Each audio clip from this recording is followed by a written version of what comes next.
because food is integral to community. Our first human communities were started over food. Neanderthals had a communal fire on which they cooked their food. They hunted together, and then they sat around that fire and they ate together. And maybe it was because they couldn't afford separate little hibachis to go off their own way. But for whatever reason, they came together. We gave a TED Talk, and one of the things the philosophy of our TED Talk was, we said, it's quite possible that the first act of human kindness is sharing your food with somebody else. Adult chimpanzees do not share their food. They have a very violent way of interacting with each other. They have a very violent society. Bonobos actually share their food with each other unsolicited. They have a very peaceful existence. The sharing of food is the fundament of community. So we need to talk about the evolution of our food story, right?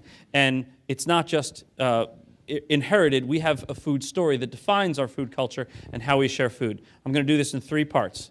Historically, common food traditions, our ethnic food traditions, are local to our region and our ethnicity and are passed on matrilineally. And the result of that is a real grandma's sauce, one where she has to actually wear the apron in order to make the sauce, right?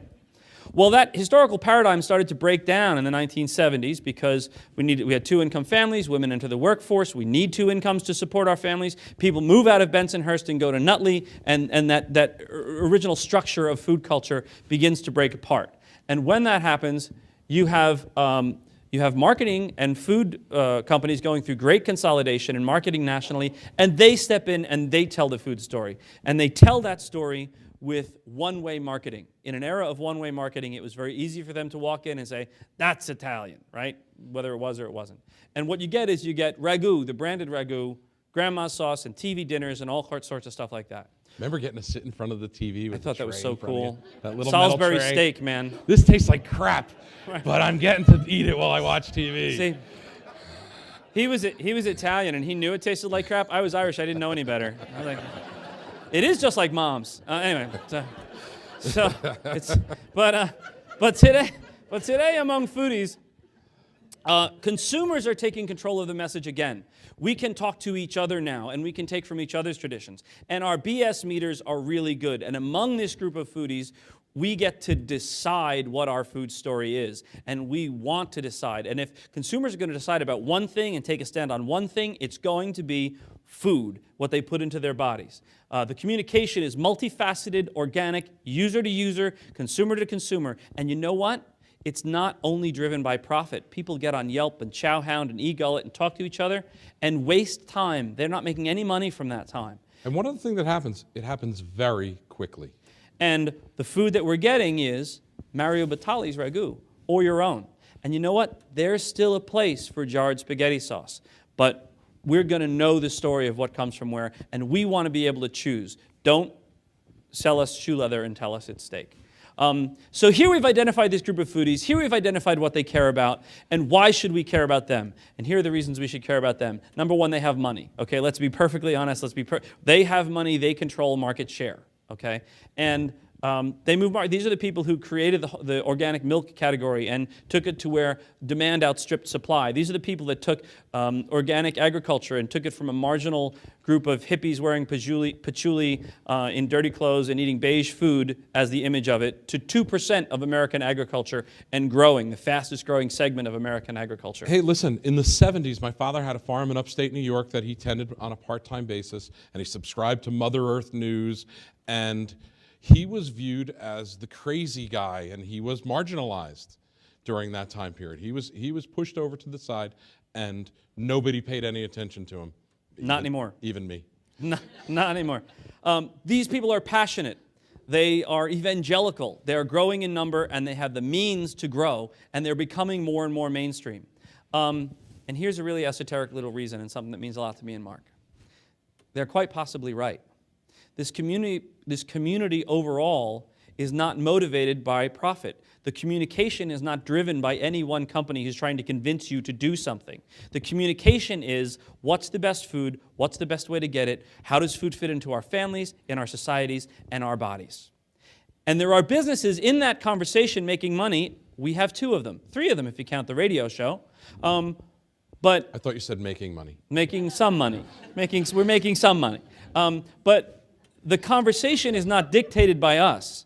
We are part of the story. We add to the story. We bring something to the table other than food, but we're attracted to it because it's quite possibly right.